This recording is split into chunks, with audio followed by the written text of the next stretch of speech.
Olá, meus queridos amigos, muito boa noite. Muito boa noite, gente, muito boa noite aí para todos vocês. Começando sempre com muito carinho, mais uma pílula inspiradora do bem noturna. Você já sabe, né? Sempre baseado no nosso amado evangelho. Hoje é quinta-feira, muita luz e muita paz aí para você, para sua família, para o seu coração. Bem, para a nossa humanidade, né, gente? Que é o que a gente mais precisa. Eu queria fazer responder hoje uma pergunta. Ricardo, é possível, com tantos erros como nós temos, a gente ainda assim nessa vida acessar a essência divina? Não seria excesso de otimismo? Isso não demoraria muito mais tempo? Legal! A gente adora as perguntas de vocês, vocês já sabem disso, eu sempre falo isso aqui, mas realmente são importantes. Vamos lá, é importante a gente compreender que o tempo de despertar pertence a cada um de nós. Gente, nós nunca sabemos quando nós vamos ter uma transformação quântica. Deixa eu explicar melhor o que eu quero dizer com isso. Vamos voltar um pouco no tempo e visitar a história na Palestina de dois dos maiores símbolos do cristianismo. Saulo de Tarso, que depois passou a se chamar Paulo, o apóstolo Paulo, e Maria de Magdala, né, que se tornou a famosa Maria de Madalena. Se você for analisar, a história dessas duas pessoas é uma história incrível, né?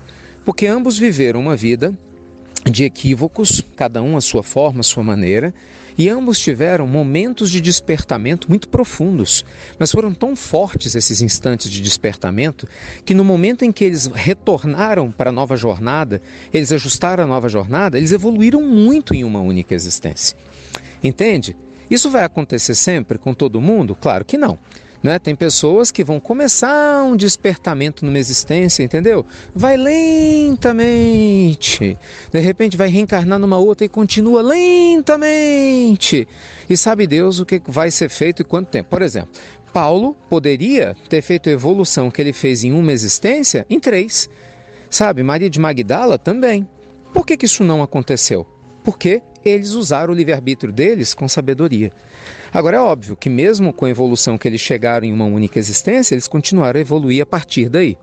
Então o que eu quero dizer, amigos? O nosso contato com o Pai Celestial, a profundidade desse contato, não se dá pela quantidade de tempo que a gente tem na Terra ou pela quantidade de problemas que a gente já causou, mas sim pela intensidade e a veracidade da nossa mudança a esse novo caminho.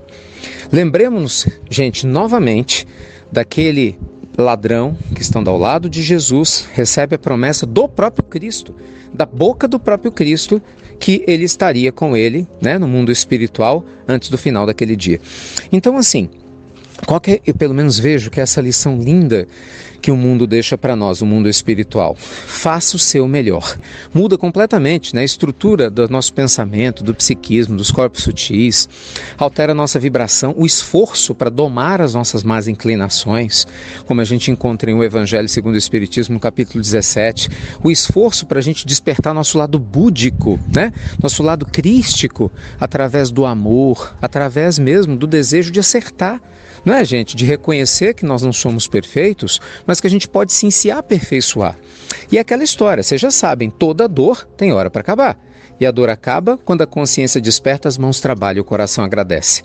Então isso pode acontecer nessa existência, depois de uma vida de muitos equívocos, ou pode começar agora e só se concretizar na próxima. Isso eu não tenho como te responder. O tempo, o timing dessa reconexão com Deus, a velocidade, gente, é muito particular. Cada caso é um caso, depende do tempo de despertar de cada um e da intensidade desse despertamento. Então, só cada um de nós pode fazer, né? Trazer essa resposta para a gente mesmo. Mas uma coisa é certa, aquele que realmente quer a transformação, consegue, né? Aquele que realmente quer a sua reforma íntima, com certeza tem um amparo do mundo maior para poder fazer isso no aqui e agora. Então, o que eu mais desejo a vocês, uma transformação quântica, né? Que uma existência possa nos ajudar a catapultar, quanticamente falando, de uma maneira alavancada, muita evolução. Fiquem com Deus e até breve. Até muito, meus amigos. Muito breve.